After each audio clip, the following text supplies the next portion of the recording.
ഒരു വിശകലനം വീട്ടിൽ തടത്തിലച്ഛൻ നൽകിയതാണ്. നമുക്ക് സമയപരിമിതിയുണ്ട് എങ്കിലും ഞാൻ ഏതാനും ചില കാര്യങ്ങളെന്ന് ഓർമ്മിപ്പിക്കുകയാണ്. മുൻ വലിയ പിതാവ് വരുമ്പോഴും തീർച്ചയായിട്ടും അച്ഛനെക്കുറിച്ച് സംസാരിക്കുമെന്നെനിക്ക് ഉറപ്പുണ്ട്. കുഞ്ഞമാകലച്ഛൻ ഈ ഇടവകയിൽ കുര്യൻ ത്രേസ്യ ദമ്പതികളുടെ മകനായിട്ട് ജനിച്ച് മൈനർ സെമിനാരിയിൽ ചേർന്ന് പഠിച്ച് പ്രാഥമിക വിദ്യാഭ്യാസങ്ങളെല്ലാം ഇവിടുത്തെ സ്കൂളുകളിലായിരുന്നു. പിന്നീട് മംഗലപ്പുഴ ആലുവ സെമിനാരിയിൽ വൈദിക പരിശീലനം പൂർത്തിയാക്കി ഇവിടെ വെച്ച് നമ്മുടെ ഇപ്പോഴത്തെ പിതാവിൽ നിന്ന് പുള്ളിക്കാപ്പുറമ്പിൽ പിതാവിൽ നിന്ന് തിരുപ്പട്ടം സ്വീകരിച്ച ആളാണ് 1980. പിന്നീട് അച്ഛന് ഭരണജ്ഞാനം അസ്റ്റേന്ത്യയായിരുന്നു. ലാലംപള്ളിയിലും പിന്നീട് കുറേ നാൾ കഴിഞ്ഞപ്പോൾ അസ്റ്റേന്ത്യക്കടുത്ത് ശുശ്രൂഷ ചെയ്തു. വേഴാങ്ങാനം, പിഴക്, അൽഫോൻസാപുരം തുടങ്ങിയ ചെമ്പിളാവ് തുടങ്ങിയ സ്ഥലങ്ങളിലൊക്കെ വികാരിക്കടുത്ത് സേവനവും അച്ഛൻ ചെയ്തു. അച്ഛന് ഉന്നത വിദ്യാഭ്യാസം നേടിയ ആളാണ്. ഒരുപക്ഷെ സീറോ മലബാർ സഭയിൽ അച്ഛനെപ്പോലെ ഭാഗ്യം ലഭിച്ച വ്യക്തികളും അധികം കാണുകയില്ല. ലോകത്തിലെ ഏറ്റവും വലിയ സെമിനാരിയായ മംഗലപ്പുഴയിൽ പഠിക്കാനും പിന്നീട് റോമിലെ ഏറ്റവും വലിയ സർവകലാശാലയായ അഗസ്റ്റീനോസ് സർവകലാശാലയിൽ ഉപരിപഠനം നടത്താനും അതേ തുടർന്ന് ലോകം മുഴുവൻ അംഗീകരിക്കുന്ന ഇംഗ്ലണ്ടിലെ ഓക്സ്ഫോർഡ് യൂണിവേഴ്സിറ്റിയിൽ പഠിക്കാനും അതിൽ ഡോക്ടർ ഓഫ് ഫിലോസഫി PhD ബിരുദം നേടാനുമെല്ലാം അച്ഛന് സാധിച്ചു. അച്ഛന് LTH ഉണ്ട്, TH ഉണ്ട്, MSc റിയാനി ഭാഷയിലുള്ള ഡിഗ്രിയുണ്ട്. അതിനുശേഷം DPhil ഡോക്ടർ ഇൻ ഫിലോസഫി, അതൊരു കോമൺ ആയിട്ട് ഓക്സ്ഫോർഡ് സർവകലാശാല കൊടുക്കുന്ന വലിയൊരു ടൈറ്റിലാണ്. ഓക്സ്ഫോർഡിൽ പോയി ഡോക്ടർ ബിരുദം നേടി വന്നവരും അപൂർവമായിട്ട് ഇന്ത്യയിൽ കാണുകയുള്ളൂ എന്ന് നമുക്ക് എല്ലാവർക്കും അറിയാം. അച്ഛൻ ലോകപ്രസിദ്ധനായ സെബാസ്റ്റ്യൻ ബ്രൂക്കിൻ്റെ കൂട്ടത്തിലാണ് സുറിയാനി കൂടുതലായിട്ട് പഠിച്ചതും മാറപ്രയുവിനെക്കുറിച്ച് അതിമനോഹരമായ PhD ഗ്രന്ഥം എഴുതി ഉന്നതമായ ബിരുദം നേടിയതുമെല്ലാം. അച്ഛന് പ്രഭാതൂർ പൊന്റിഫിക്കൽ ഓറിയൻ്റൽ ഇൻസ്റ്റിറ്റ്യൂട്ടിൻ്റെ ഒരു വിദ്യാപീഠത്തിൻ്റെ പ്രൊഫസറായിരുന്നു. പ്രഭാതൂർ സെമിനാരിയുടെ പ്രൊഫസറായിരുന്നു. മറ്റു നിരവധി ദൈവശാസ്ത്ര കേന്ദ്രങ്ങളിൽ അദ്ദേഹം പഠിപ്പിച്ചുകൊണ്ടിരുന്നു. സിറി കോട്ടയം മലങ്കര കത്തോലിക്കാ സഭയുടെ വലിയ സുറിയാനി എക്യുമെനിക്കൽ കേന്ദ്രമാണ്. അവിടെ അധ്യാപകനായിട്ടും രജിസ്ട്രാറായിട്ടും ദീർഘകാലം അച്ഛൻ ശുശ്രൂഷ ചെയ്തു. അച്ഛൻ നല്ല റിസർച്ച് ഗൈഡായിരുന്നു, നല്ല എക്സാമിനറായിരുന്നു. മഹാത്മാഗാന്ധി യൂണിവേഴ്സിറ്റിയുടെ ചോദ്യപേപ്പറൊക്കെ തയ്യാറാക്കുന്നതും അച്ഛനായിരുന്നു. ഇൻ്റർനാഷണൽ പട്രിസ്റ്റിക് കോൺഫറൻസിൻ്റെ അംഗമായിരുന്നു. മെമ്പർ ഓഫ് സിമ്പോസിയം സുറിയാക്കും അവർ വലിയ സീരീസിൻ്റെ പഠന സംവിധാനത്തിൻ്റെ ആളുമായിരുന്നു. അച്ഛന് അല്പം അനാരോഗ്യം ഉള്ള കാലം മുതൽ പലായിക്ക് തിരിച്ചു പോരാൻ തീവ്രമായിട്ട് ആഗ്രഹിച്ചു. ആ ഒരു പശ്ചാത്തലത്തിൽ കൂടിയാണ് അച്ഛന് നമ്മുടെ ദേറ ബേഷ് അപ്രയും നസ്രാണി ദേറ കപ്പന്തലിയിൽ സ്ഥാപിച്ചത്. ഒരു വലിയൊരു പഠന കേന്ദ്രമായിട്ട് നമുക്കെല്ലാവർക്കും അറിയാം. ലോകത്തിൽ മറ്റാർക്കുമില്ലാത്ത പുസ്തക കൂട്ടുകൾ അച്ഛനുണ്ട്, ഉറവിട പുസ്തകങ്ങൾ. അത് പറമാക്കൽ ലൈബ്രറി എന്നാണ് അച്ഛൻ തന്നെ അതിന് പേര് കൊടുത്തിരിക്കുന്നത്. അതോടൊപ്പം തന്നെ നമ്മളുടെ മറ്റ് വലിയ ആചാര്യന്മാരുമായിട്ട് ബന്ധപ്പെട്ടിട്ടുള്ള പ്രസ്ഥാനങ്ങളും കാര്യങ്ങളുമെല്ലാം പഠന കേന്ദ്രത്തിലും തയ്യാറായ്ക്കുള്ളിലും ഉണ്ടായിരുന്നു. നിധീരിക്കൽ മണിക്കത്തനാരോടുള്ള വലിയ ആഭിമുഖ്യം ചെള്ളിയിലച്ഛനോട് ബ്ലാസിലച്ഛനോടെല്ലാം അച്ഛൻ്റെ രക്തത്തിൽ കിടക്കുന്ന കാര്യമായിരുന്നു. പിന്നീട് അച്ഛന് വിയാനി ക്രിസ്റ്റ് ഹോമിൽ മുട്ടേറയിൽ 2019 മുതൽ വിശ്രമിച്ചു. അതിനുശേഷം മെഡിസിറ്റിയിൽ 2003 മുതൽ കാസാദൽ ക്ലേരോ വൈദിക മന്ദിരം എന്നറിയപ്പെടുന്ന വലിയ സ്ഥാപനത്തിൽ താമസിക്കുകയും പ്രാർത്ഥിക്കുകയും അവിടെയും അച്ഛൻ എഴുത്തും വായനയും എല്ലാമായിട്ട് മുമ്പോട്ട് പോവുകയായിരുന്നു. അച്ഛനൊരു അസാധാരണ വ്യക്തിയായിരുന്നു. ആരുമായിട്ട് അച്ഛനെ കമ്പയർ ചെയ്യുന്നത് ശരിയാണെന്ന് എനിക്ക് തോന്നിയിട്ടില്ല. ആരോടെങ്കിലും നമുക്ക് കമ്പയർ ചെയ്യാൻ സാധ്യതയുണ്ടെങ്കിൽ അത് പാറേമാക്കൽ തോമാ കത്തനാരോടും, നിധിരിക്കൽ മാണിക്കത്തനാരോടും, പ്ലാസിഡ് കുടിവാറി അച്ഛനോടും മാത്രമാണ്.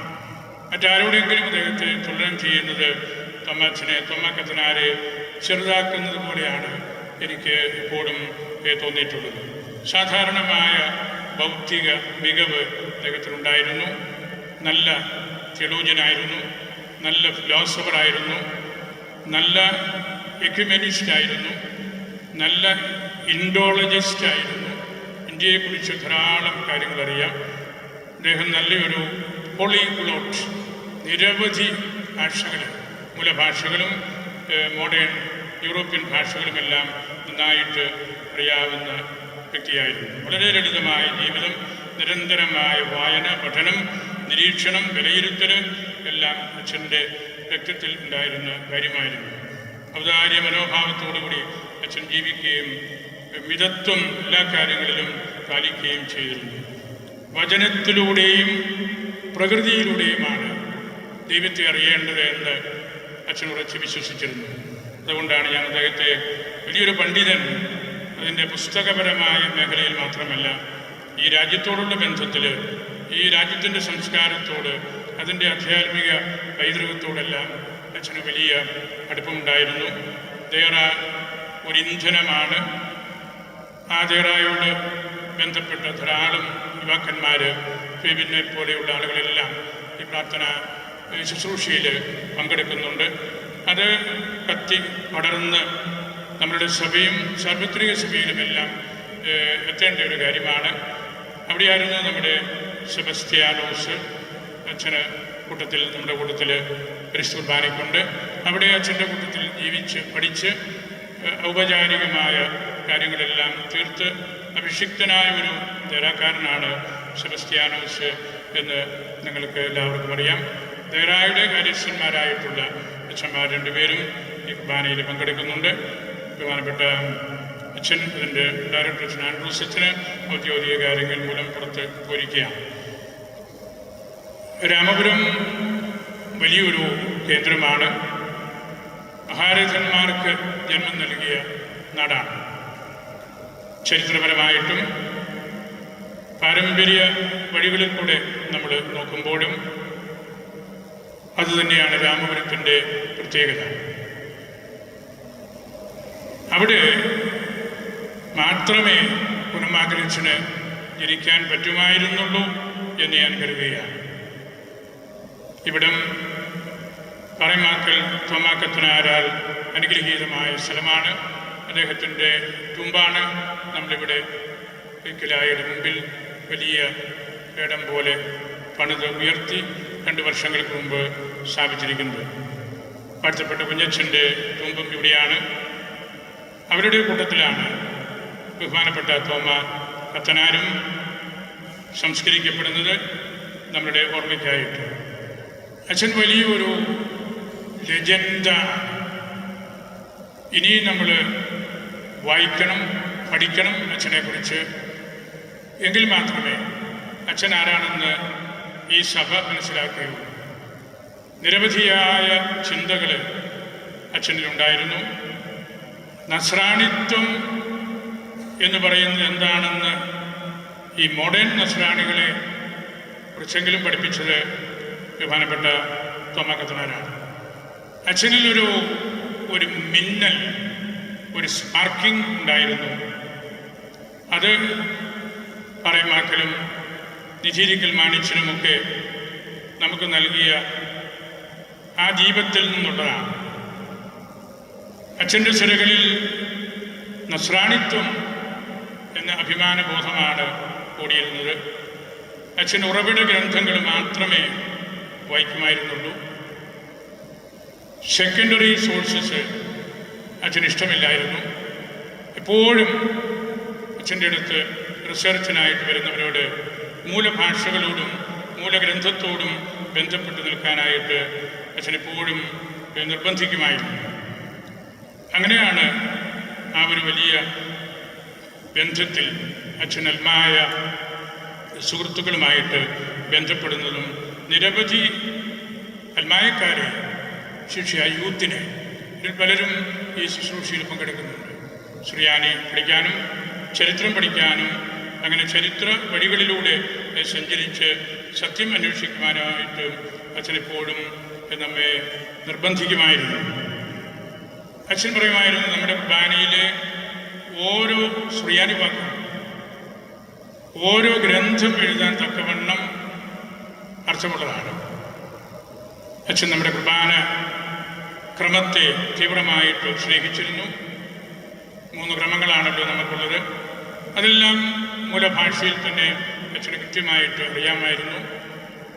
അച്ഛൻ മരണപ്പെട്ടത് തന്നെ നമ്മുടെ കുർബാനക്രമത്തിലെ ആദ്യത്തെ അദായിയായി മാറി. അദായിയുടെ ഓർമ്മ ദിനത്തിലാണ് അച്ഛൻ മരിച്ചത്. അതും അച്ഛനോടുള്ളൊരു ബന്ധം ആഴത്തിൽ ഉള്ളതുപോലെ ആയതുകൊണ്ടുകൂടിയാണെന്ന് ഞാൻ കരുതുകയാണ്. ആ പുണ്യപ്പെട്ട ദിനത്തിൽ ഈ കുർബാനയെ ഇത്രമാത്രം സ്നേഹിച്ച മറ്റാരും ഒരുപക്ഷെ നമ്മുടെ സമൂഹത്തിലില്ല. അച്ഛൻ്റെ ഒരു ആപ്തവാക്യമായിരുന്നു, ഏതെങ്കിലും ഒരു വാക്ക് കുർബാനയിലെ സുറിയാനിയിൽ നിന്നെടുക്കുക, ഏതെങ്കിലും ഒരു വാക്കോ വാക്യമോ വിശുദ്ധ ബൈബിളിൽ നിന്നെടുക്കുക. അത് നമ്മൾ നിരന്തരം വായിച്ച് ഇരുന്നാൽ നമുക്ക് അത്ഭുതങ്ങൾ സൃഷ്ടിക്കാൻ സാധിക്കും. നമ്മുടെ ഈ ദേറാകളെക്കുറിച്ചുള്ള ചിന്ത, മോണസ്ട്രികളുടെ പ്രാധാന്യം, പള്ളിമുറികൾ പോലും ദേറാകൾ പോലെയാണ് വരേണ്ടത് എന്നെല്ലാം പഠിപ്പിച്ചത് അച്ഛനാണ്. അച്ഛനതിനുള്ള ചങ്കുറ്റമുണ്ടായിരുന്നു. അച്ഛനത് കൊച്ചച്ഛനായിരുന്ന കാലത്ത് തന്നെ കാത്തോട്ടൽ അച്ഛൻ്റെ അടുത്തും കുന്നപ്പള്ളി അച്ഛൻ്റെ അടുത്തും പുത്തമ്പരമൽപ്പാൻ്റെ അടുത്തുമെല്ലാം പിന്നീട് ബ്ലാസിൻ്റെ അച്ഛൻ്റെ അടുത്തും ഒക്കെ പോയി ഈ ഭാഷയും ഈ സംസ്കാരവും നല്ലപോലെ അച്ഛൻ പഠിച്ചു. അതുകൊണ്ടാണ് നിരവധി സ്ഥാപനങ്ങളിൽ അച്ഛനെ പഠിപ്പിക്കാനും അച്ഛൻ്റെ ശ്രദ്ധേയമായ ആ കഴിവുകൾ കുറേയെങ്കിലും മറ്റുള്ളവർക്ക് പറഞ്ഞ് കൊടുക്കാനുമൊക്കെ സാധിച്ചു. അച്ഛൻ അക്ഷരാർത്ഥത്തിൽ സുറിയാനി സഭയുടെ, മലബാർ സഭയുടെ, നസ്രാണി സഭയുടെ വിളക്കാണ്. നുഹ്റ ദ് മലബാർ എന്ന എല്ലാ അർത്ഥത്തിലും കുരുമാക്കലച്ചനെ കുറിച്ച് നമുക്ക് പറയാനായിട്ട് സാധിക്കും. നമുക്ക് പലപ്പോഴും അച്ഛൻ്റെ ഡെപ്ത്, ആഴം മനസ്സിലാക്കാനായിട്ട് കുട്ടികൾക്കോ സഹപാഠികൾക്കോ അല്ലെ അതിനേക്കാൾ മുതിർന്നവർക്കോ ഒന്നും സാധിച്ചു എന്ന് വരികയില്ല. അതിലച്ഛന് വിഷമവുമില്ല. നമ്മുടെ കഴിവുകൾക്ക് അപ്പുറത്തേക്ക് പോകണമെന്നോ എല്ലാവരും മൂലഭാഷ വായിക്കണമെന്നോ എന്നൊന്നും അച്ഛന് നിർബന്ധമില്ല. പക്ഷേ ഗവേഷണത്തിൽ ഏർപ്പെടുമ്പോൾ, കൂടുതൽ അടിസ്ഥാനപരമായ കാര്യങ്ങളിലേക്ക് പോകുമ്പോൾ നമുക്ക് മൂലഭാഷകളും അടിസ്ഥാനപരമായിട്ട് വിശുദ്ധ ബൈബിളും നമ്മൾ പഠിക്കണം, വായിക്കണം. അച്ഛനെ അവസാന നാളിൽ പോലും അച്ഛൻ്റെ മുമ്പിൽ വിശുദ്ധ ബൈബിളാണ്, അത് വായിച്ചുകൊണ്ടിരിക്കുകയാണ്. ഞാൻ ആഴ്ചയിൽ ഒന്നെങ്കിലും അച്ഛൻ താമസിച്ച സ്ഥലത്ത് ചെല്ലാറുണ്ടായിരുന്നു. ധാരാളം കാര്യങ്ങൾ അച്ഛന് ആദ്യ നാളുകളിലൊക്കെ വർത്തമാനം പറയും. പിന്നീട് അച്ഛനെ മുഴുവൻ നമുക്ക് കിട്ടാൻ വിഷമമാണ്. കൃത്യം അച്ഛൻ്റെ അടുത്ത് ഇരുന്നാലേ നമുക്ക് കിട്ടുകയുള്ളൂ.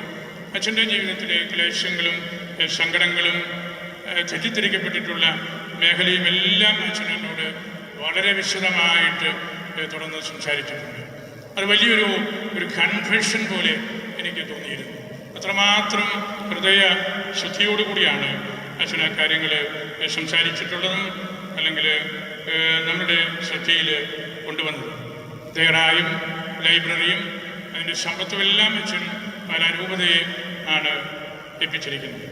കുരുമാക്കലച്ചൻ നിർഭയനായ ഒരു വ്യക്തിയായിരുന്നു. ഈശോയെ മാത്രമേ പേടിയുണ്ടായിരുന്നു. അതുകൊണ്ട് അച്ഛൻ്റെ മനസ്സിലുള്ള കാര്യങ്ങൾ അച്ഛൻ തുറന്ന് പറഞ്ഞിരുന്നു. അച്ഛന് ആശയങ്ങളുടെ ഒരു വ്യക്തിയായിരുന്നു. Kurumakkal has sharp ideas. Ideas have consequences. അങ്ങനെ ഷാർപ്പായിട്ടുള്ള ഇൻസൈറ്റ്സ് ഉള്ള ആളുകൾ പറയുന്നതും എഴുതുന്നതും അതിൻ്റെ കോൺസിക്വൻസ് ഉണ്ടാവും. അങ്ങനെ ഉണ്ടായ ഒരു കോൺസിക്വൻസാണ് ഈ ആധുനിക നസ്രാണികളായ നമ്മുടെ സിറോ മലബാർ മക്കളിൽ ഒരു ആൻറ്റിക്വിറ്റി ബോധം, പൗരാണികത്വത്തെക്കുറിച്ചും ശുദ്ധമായ പാരമ്പര്യങ്ങളെക്കുറിച്ചുമൊക്കെയുള്ള ഒരു റിനൈസൻസ്, ഒരു എഴുന്നേൽപ്പിന് ഇടയായി. അതായിരുന്നു അച്ഛൻ്റെ ലക്ഷ്യം. സുഖപാടി കൂടിയായ പെരുമ്പ്രായിൽ തർശീസ് സാറിനോട് ബന്ധപ്പെട്ട അദ്ദേഹത്തിൻ്റെ സ്ഥലമായിരുന്നു ദേറായിക്ക് നൽകിയത്. ആ ഒരു കാഴ്ചപ്പാട്, നമുക്കൊരു ദേറ വേണം, ചരിത്രം പഠിക്കണം, സുറിയാനി പഠിക്കണം, അപ്പോഴാണ് നമ്മുടെ ബൈബിളും നമ്മുടെ സഭയുമൊക്കെ നമുക്ക് ഇഷ്ടപ്പെട്ടതാകുന്നത് എന്ന് അദ്ദേഹം തിരിച്ചറിഞ്ഞു. സാധാരണമായ ബുദ്ധി വൈഭവമുള്ള വ്യക്തിയായിരുന്നു അദ്ദേഹം. എല്ലാ മേഖലയിലും വായനയിലും വായിച്ചു കിട്ടുന്ന ആശയങ്ങൾ പറഞ്ഞ് മറ്റുള്ളവരെ പഠിപ്പിക്കുന്നതിലുമെല്ലാം. റോമിൽ പെരിയാറ്റി അച്ഛൻ പഠിച്ചിരുന്ന കാലത്ത് അന്നത്തെ ലോകപ്രസിദ്ധനായ അസെമാനി എന്ന മറോനീറ്റ സഭയിലെ പണ്ഡിതനായ വൈദികൻ ആ കൊച്ചിനെക്കുറിച്ച്, 13 വയസ്സ് മാത്രമുള്ള നമ്മുടെ സെമിനാരി പഠിക്കുന്ന കൊച്ചിനെക്കുറിച്ച് പറയുകയുണ്ടായി. ഉദയം പേരിലൂടെ സുറിയാനി സഭയ്ക്കും ലിറ്റർജിക്കും വന്ന നഷ്ടങ്ങൾ പരിഹരിക്കാൻ പ്രാപ്തിയുള്ള ഒരേ ഒരാൾ ജോസഫ് കെരിയാറ്റിയാണ്. എൻ്റെ പൂർണ്ണമായ ബോധ്യം സിറോ മലബാർ സഭയ്ക്ക് ഇത് ഉച്ചത്തിൽ കുനമ്മാക്കൽ അച്ഛനെക്കുറിച്ച് പറയാൻ സാധിക്കണം. അങ്ങനെ സാധിക്കുമ്പോഴാണ് കുനമ്മാക്കൽ കത്തനാരുടെ മഹത്വം എന്തായിരുന്നുവെന്നും അദ്ദേഹം ഈ സഭയ്ക്ക് വേണ്ടി ചെയ്ത കാര്യങ്ങൾ എന്തായിരുന്നു എന്നൊക്കെ നമുക്ക് മനസ്സിലാക്കാൻ സാധിക്കൂ. 3 വലിയ ഫിഡലിറ്റീസ് അദ്ദേഹത്തിൽ ഇന്നും ഉണ്ടായിരുന്നു. ഒന്ന് Parayamakkal Thomakathanar fidelity, 2 Nidhirikkal Manikathanar fidelity, 3 Placid Mudivada fidelity. ഈ ഫിഡലിറ്റീസാണ് ഈ സഭയുടെ അർത്ഥവും ആഴവും അതിൻ്റെ ഭാവിയും വായിച്ചെടുക്കാനായിട്ട് അദ്ദേഹത്തെ യോഗ്യനാക്കിയത്. ഈ അടുത്ത നാളിൽ അദ്ദേഹത്തിന് വലിയ പദവി, ഇന്ത്യയുടെ വലിയ മൽപ്പാൻ എന്നുള്ള പദവി ലഭിച്ചല്ലോ. മൽപ്പാന റംബ ദുഹെന്തോ, ഇന്ത്യ മുഴുവൻ്റെയും വലിയ മൽപ്പാൻ. അദ്ദേഹം വർഷങ്ങൾ ചിലവഴിച്ച ഷീറിയിലെ ആ ഇൻസ്റ്റിറ്റ്യൂട്ട് നൽകിയ ഡിഗ്രി അവാർഡാണത്. അന്ന് ഭാഗ്യവെച്ചാൽ സുറിയാനി സഭയുടെ തലവനായ പത്രിയാർക്കീസ് ഇഗ്നാസ് മൂസ യൗന അവിടെ ഉണ്ടായിരുന്നു. അദ്ദേഹമാണ് ഈ വലിയ അവാർഡ് അച്ഛന് സമർപ്പിച്ചത്. അതിൻ്റെ കൂട്ടത്തിൽ എഴുതിയിട്ടുണ്ട്, സത്യവിശ്വാസത്തിൻ്റെ വിശ്രുതനായ പോരാളിയും ഭാരതത്തിൻ്റെ വലിയ മൽപ്പാനും. നമ്മൾ മനസ്സിലാക്കേണ്ടത്, അച്ഛൻ സത്യവിശ്വാസത്തിനു വേണ്ടി നിരന്തരമായിട്ട് യുദ്ധം ചെയ്ത ഒരാളാണ്. അത് അച്ഛൻ്റെ ചാച്ചനും അമ്മയ്ക്കും ഒക്കെ അത് ഇഷ്ടമായിരുന്നു. എനിക്ക് അവരെ 2 പേരെയും നല്ല പരിചയമുണ്ടായിരുന്നു. അവരുടെയും സംസ്കാര ശുശ്രൂഷകൾ ഞാനാണ് നടത്തിയത്. അതുപോലെ അച്ഛനോട് ബന്ധപ്പെട്ട അച്ഛൻ്റെ ജ്യേഷ്ഠൻ ആഗസ്റ്റിച്ചേട്ടന് ഭാര്യ, അവരുടെ മകന്, പെങ്ങള് റോസമ്മ, അനുജൻ ജോസ് കുര്യൻ, ഇവരെല്ലാം ഈ അച്ഛൻ്റെ ഈ സിദ്ധികൾ കണ്ട് അത്ഭുതപ്പെട്ടിട്ടുണ്ട്. അച്ഛൻ പറയുന്ന കാര്യങ്ങൾ, അച്ഛനറിയാവുന്ന നമ്മുടെ പുരാതന പള്ളികളിലൊക്കെ എഴുതി വെച്ചിട്ടുള്ള ആ എക്സ്പ്രഷൻസൊക്കെ ഹർഷോൺ ഭാഷയിലും അല്ലെങ്കിൽ അതുപോലുള്ള ഇതര ഭാഷയിലും ഒക്കെ ഉള്ളത് വായിച്ചെടുക്കാൻ ഈ ലോകത്തിനറിയാവുന്ന ഏകയാൾ നമ്മുടെ അച്ഛനായിരുന്നു, കുനമ്മാക്കൽ കത്തനാരായിരുന്നു. കാരണം അദ്ദേഹത്തിന് സുറിയാനിയുടെ എല്ലാ മാനങ്ങളും, എസ്രാങ്കലിയും പൗരസ്ത്യ സുറിയാനിയും പാശ്ചാത്യ സുറിയാനിയും ഹർഷോൺ ഭാഷയും, ആ കൂട്ടത്തിൽ ഗ്രീക്കും ലത്തീനും ഹീബ്രുവും വെച്ച് നന്നായിട്ടറിയാം. അതുകൊണ്ട് ഒരു വാക്ക് ഈ മറ്റ് സംസ്കാരങ്ങളിലൂടെ, ആ ഭാഷകളിലൂടെ എന്താണ് അർത്ഥമാക്കുന്നതെന്ന് താരതമ്യം ചെയ്ത് പഠിക്കാനും പഠിപ്പിക്കാനും അദ്ദേഹത്തിന് സാധിച്ചത് വലിയൊരു കാര്യമായിരുന്നു. അദ്ദേഹം എന്നോട് പലപ്പോഴും പറയുമായിരുന്നു, Christianity is not an easy road. ക്രൈസ്തവികത എളുപ്പമുള്ളൊരു വഴിയല്ല. It is a difficult climb. വളരെ പ്രയാസം പിടിച്ച ഒരു മലകയറ്റമാണത്. ആ മല കയറുമ്പോഴാണ് ക്രിസ്തീയതയുടെ മാന്യത മനസ്സിലാക്കാനും വിലയിരുത്താനുമൊക്കെ സാധിക്കുന്നത്.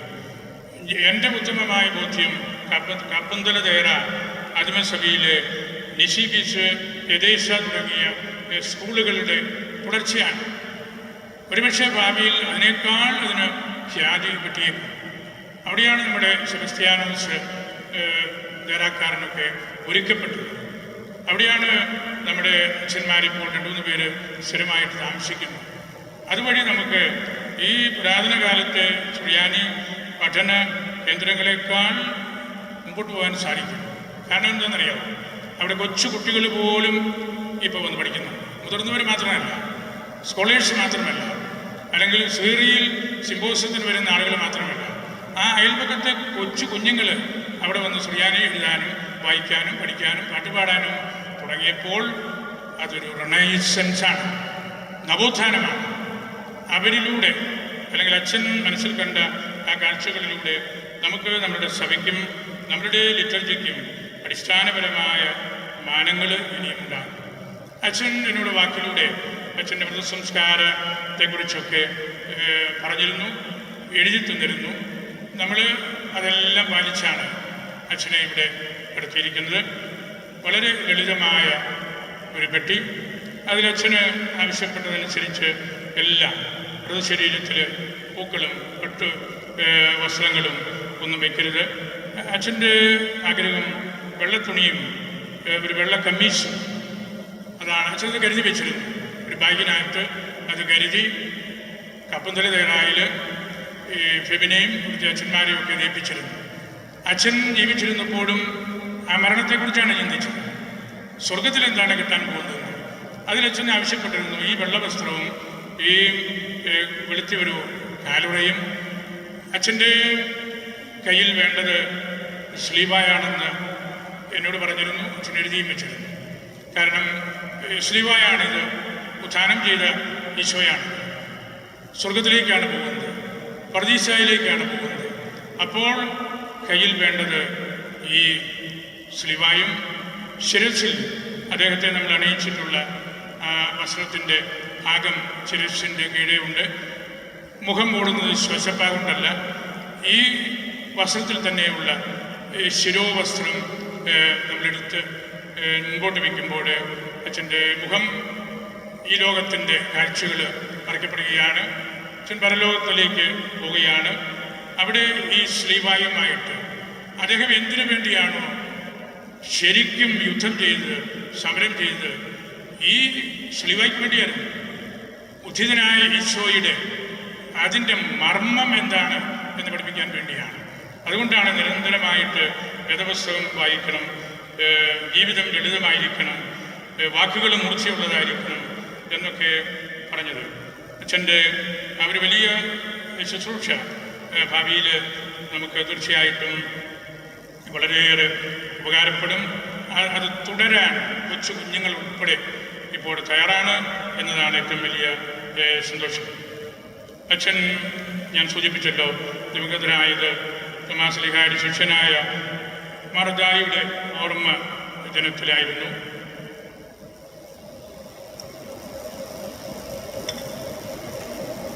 അതും അച്ഛൻ്റെ സ്ലിഹായോടും സ്ലിഹായുടെ ശിഷ്യനായ ഈ അദ്ദായിയോടുമുള്ള ആ ബന്ധമാണെന്ന് ഞാൻ കരുതുകയാണ്. സുവിശേഷത്തിൽ നമ്മൾ ഉണ്ടല്ലോ, നേശൽ ആപ്പ് ഹനൻ നിമ്മൂസ് അമ്മേ, നമുക്കും അവനോട് കൂടെ പോയി മരിക്കാം. നേശൽ ആപ്പ് ഹനൻ, നമുക്കും പോകാം, നമുക്ക് മരിക്കാം. ഈശോയെ കാണാതെയുള്ള ജീവിതം ക്ലേശകരമാണ്. അതിലും മഹത്തരം ഈശോയോടുകൂടെ മരിക്കുകയാണ്. രക്തസാക്ഷിത്വത്തിൻ്റെ വലിയൊരു ചിന്തയാണ് അച്ഛൻ നമുക്ക് അവിടെ നൽകിയത്. ഇന്ന് അച്ഛൻ അവനോട് കൂടെ പോയി മരിച്ചിരിക്കുകയാണ്. ഈശോയുടെ കൂട്ടത്തിലാണ്. സുവിശേഷത്തിൽ നമ്മൾ കേട്ടല്ലോ, നീ ഇന്ന് എന്നോടുകൂടെ പ്രതീക്ഷയിലായിരിക്കും, മോക്ഷത്തിലായിരിക്കും. ആ മോക്ഷമായിരുന്നു അച്ഛൻ്റെ ജീവിതത്തെ രൂപപ്പെടുത്തിയ അടിസ്ഥാനപരമായിട്ടുള്ള ചിന്ത. അങ്ങനെ നമ്മൾ അച്ഛനെ മനസ്സിലാക്കുമ്പോൾ അച്ഛൻ്റെ തിരുവചന പരിചയവും ചരിത്രബോധവും അക്ഷാമ്യകവുമെല്ലാം ഒരു കാലത്തും ഈ സഭ മറക്കരുത്. അച്ഛൻ്റെ പേരിൽ നിരവധി സ്ഥാപനങ്ങളിൽ സീറി ഉൾപ്പെടെ പുനമാക്കൽ ചേഴ്സ് സ്ഥാപിക്കുമെന്ന് എനിക്ക് ഉറപ്പുണ്ട്. കാരണം അച്ഛനെ പഠിക്കാതെ നമുക്ക് സുറിയാനിയോ നമ്മുടെ ചരിത്രമോ അല്ലെങ്കിൽ ഈ രാജ്യത്തെക്കുറിച്ചുള്ള കാര്യങ്ങളോ ഈവൻ രാഷ്ട്രീയ സാംസ്കാരിക മേഖലയെക്കുറിച്ചുള്ള കാര്യങ്ങളോ ഒന്നും പഠിക്കാൻ നമുക്ക് സാധ്യമല്ല. അതെല്ലാം അച്ഛൻ പഠിച്ച് മനസ്സിലാക്കി. എനിക്ക് അതിശയം തോന്നിയിട്ടുണ്ട് തോമാസ് ശ്ലീഹായെക്കുറിച്ച് പറയുമ്പോൾ, ശ്ലീഹ ഈ രാജ്യത്തുകൂടി നമ്മുടെ നാട്ടിലൂടെ കടന്നു പോയ അല്ലെങ്കിൽ കടന്നു പോയി എന്ന് പാരമ്പര്യം സാക്ഷിക്കുന്ന ആ വഴികൾ, ആ റൂട്ട്, അന്നുണ്ടായിരുന്ന ജലാശയങ്ങൾ, ആ ജലാശയത്തിൻ്റെ സമീപത്തുള്ള പട്ടണങ്ങൾ ലോകത്തിൽ മറ്റാർക്കും അത് അതുപോലെ രേഖപ്പെടുത്താൻ പറ്റില്ല. അത്ര പ്രൗഢോജ്വലമായ രീതിയിൽ ഈ രാജ്യത്തിൻ്റെ കാര്യങ്ങളും മനസ്സിലാക്കാനും പഠിക്കാനുമൊക്കെ സാധിച്ചിട്ടുണ്ട്. അച്ഛൻ്റെ രണ്ട് വാക്കുകൾ സംഭരിക്കുകയാണ്. സമയം മുമ്പോട്ട് പോകുന്നു. രണ്ട് കുഞ്ഞു കാര്യങ്ങളോട് പറഞ്ഞ് ഞാൻ അവസാനിപ്പിക്കുന്നു. മൽപ്പാന്മാരുടെ സംസ്കാര ശുശ്രൂഷയിലെ മദ്രാശിയിൽ മനോഹരമായ ഒരു ഗീതമുണ്ട്. ഞാനതിൻ്റെ ആശയം എന്ന് പറയാണ്. നേശൽ ബസ്ലാമ മൽപ്പാന നേശൽ ശ്ലാമ സർവാന മാറാതകനാമ ഗുൽപ്പാനേ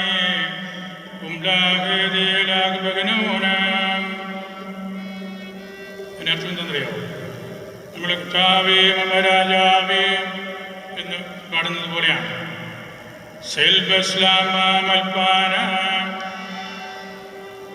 മൽപ്പാനെ സമാധാനത്തോടുകൂടി പോകുക.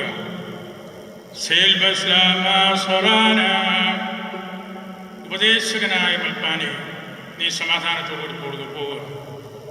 തൻ്റെ പഠനങ്ങളിൽ നിന്നെ ജ്ഞാനിയാക്കിയ കർത്താവ് ഈശോ നേരിട്ട് പഠിപ്പിച്ച് വിവേകം കൊടുത്തതുപോലെ നിന്നെ തൻ്റെ മണവറയിൽ സന്തോഷിപ്പിക്കട്ടെ.